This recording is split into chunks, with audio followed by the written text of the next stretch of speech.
नमस्कार, दीप्स किचन मराठीमध्ये मी दीपाली आपलं मनापासून स्वागत करते. चला तर मग आजच्या आपल्या रेसिपीला सुरुवात करूयात. आज मी तुम्हाला सांडग्याचा भात करून दाखवणार आहे. या आधीच्या व्हिडिओमध्ये मी सांडगे कसे करायचे ते दाखवलेले आहे. त्याची लिंक मी डिस्क्रिप्शन बॉक्समध्ये दिली आहे, तुम्ही पाहू शकता. सांडग्याचा भात करण्यासाठी आपल्याला अगदी कमी साहित्य लागतो, पण भात एकदम छान चमचमीत होतो. तर त्यासाठी आपल्याला काय साहित्य लागणार आहे ते मी तुम्हाला दाखवते. मी इथे 1 वाटी बासमती राईस घेतला आहे. तुम्ही कुठलाही तांदूळ घेऊ शकता. 2 तमालपत्र, 1 दालचिनीचा तुकडा, 1 वाटी सांडगे घेतलेले आहेत. तुम्हाला जर सांडगे कमी घालायचे असेल तर तुम्ही कमीसुद्धा घालू शकता. 1 मोठा कांदा कट करून घेतला आहे, 1 मोठा टोमॅटो कट करून घेतलेला आहे, 1 चमचा जिरे आणि 1 चमचा आलं लसूण मी कुटून घेतलेला आहे. तुम्ही पेस्टसुद्धा घेऊ शकता. अर्धा छोटा चमचा हळद घेतली आहे. 1.5 चमचा मी कांदा लसूण मसाला घेतलेला आहे. तिखटाचं प्रमाण तुम्ही तुमच्या आवडीनुसार कमी किंवा जास्त घेऊ शकता. अर्धा चमचा गरम मसाला घेतला आहे. जर तुम्ही लाल तिखट वापरणार असाल कांदा लसूणच्या ऐवजी तर तुम्ही 1 चमचा गरम मसाला घ्यायचा आहे.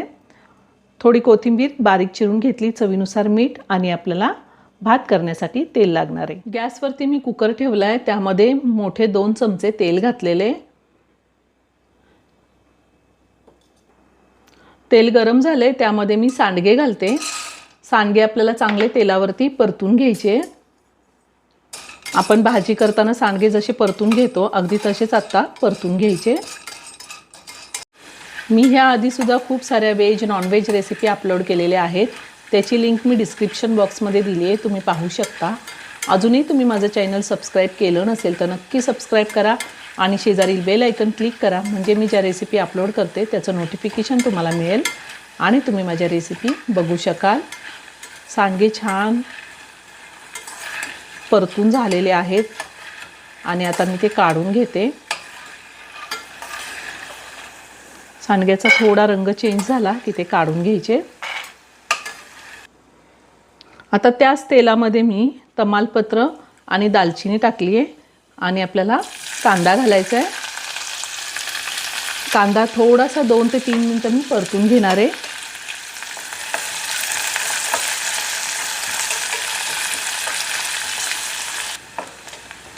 कांदा मी 2 ते 3 मिनिटं चांगला परतून घेतला आहे. आपल्याला जास्त लाल करायचं नाही. त्यातच आता आलं लसूण कुटलेलं घातले. आपण सांडगे करताना सुद्धा लसूण घातलेला आहे, त्यामुळे आलं लसूण तुम्ही अर्धा चमचा जरी घातलं तरीही चालेल आणि फोडणीमध्ये कढीपत्ता घातला तरीही चालेल. आता आपल्याला ह्यामध्ये टोमॅटो घालायचा आहे.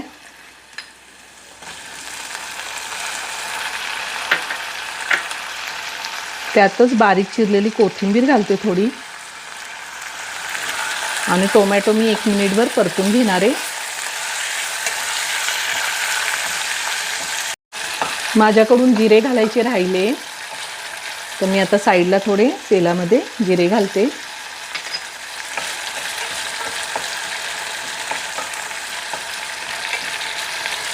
जिरे मी चांगले तेलावरती परतून घेतले आणि आता आपल्याला सगळं एकत्र करून घ्यायचं आहे. आपण ज्यावेळेस तमालपत्र आणि दालचिनी घातलं त्याच वेळेस जिरे घालायचे होते, पण माझ्याकडून चुकून राहिले. आता आपल्याला ह्यामध्ये पावडर मसाले घालायचे.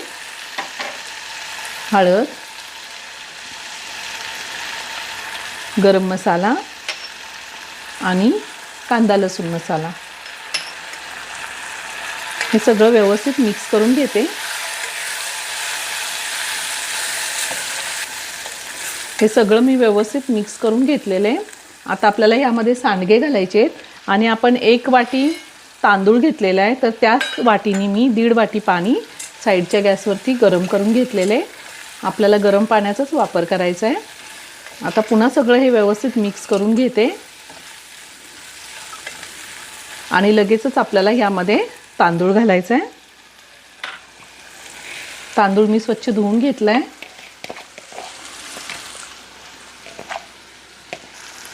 आता तांदूळसुद्धा मी 2 मिनिटं चांगला परतून घेणार आहे. मी तांदूळ भिजवला नाही, फक्त धुतला आणि लगेचच घातला आहे. आता 2 मिनिटं चांगलं परतून घेते. तांदूळ मी छान परतून घेतलेला आहे. आता ह्यामध्ये आपल्याला पाणी घालायचं आहे.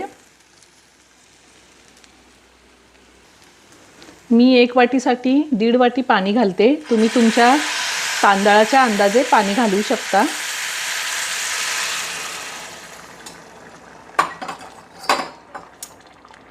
तांदूळ जर जुना असेल तर पाणी जास्त लागतं, तांदूळ नवीन असेल तर पाणी कमी लागतं. आता हे पुन्हा सगळं व्यवस्थित मिक्स करते. आपल्याला चवीनुसार मीठ घालायचं आहे. तुम्ही जर हा सांडग्याचा भात कधी केला नसेल तर नक्की करून बघा, खूप छान लागतो. आता हे मीठ पण मी सगळं व्यवस्थित मिक्स करून घेते. ह्या टायमिंगला तुम्ही मीठ चेक करू शकता, जर कमी असेल तर वरतून घालता येतं. आता एक छान उकळी येऊन देणार आहे, त्यानंतर मी कुकरचं झाकण लावणार आहे. तर तुम्ही बघू शकता छान उकळी आलेली आहे. आता पुन्हा सगळं एकदा व्यवस्थित मिक्स करून घेऊया आणि कुकरचं झाकण लावून कुकरच्या आपल्याला 2 शिट्ट्या घ्यायच्या आहेत.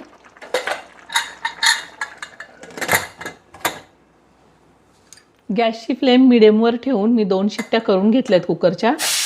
कुकरचं प्रेशर पूर्ण निघून गेले. आता मी झाकण काढते. वरतून थोडी कोथिंबीर घालते. आपला सांडग्याचा भात तयार करून झालेला आहे. हे पहा एकदम छान मोकळा झाला आहे. आता मी एका प्लेटमध्ये काढून घेते. खूप छान झालेला आहे, खूप छान सुगंध येतोय.